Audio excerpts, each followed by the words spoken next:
Bezirgen Pälwan Gorluk Gumdagdan bir neçe gezek çempiyon. Geçen yıl Anıtkız adına yetilmem hem bayraklı kıvan. Kızılköylük Döwran Pälwan Kärizli'den hocalardan. Buraya bir Pälwan'ın soyunna Kärizli bunu kontoğum hadi dinliyor.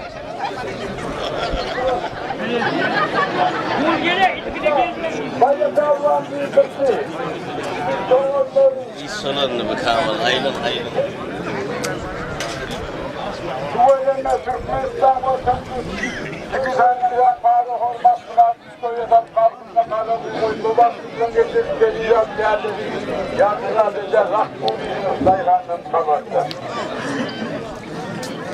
Bayı Pälwan yoğurlasal. Yaysı yazık bu olsa yazgır.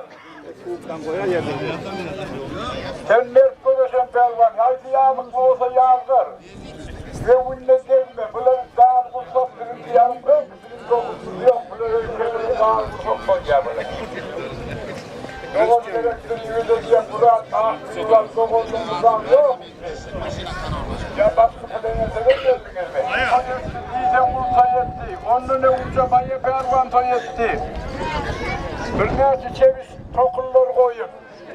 Teyitcan Moğollu'nun toyu. Senin aşı kulu oldu. Zaten canımda 2000 dolar çıkarttı. Doğum gerektiğini dedi. Yaşa doğumlardan yok mu?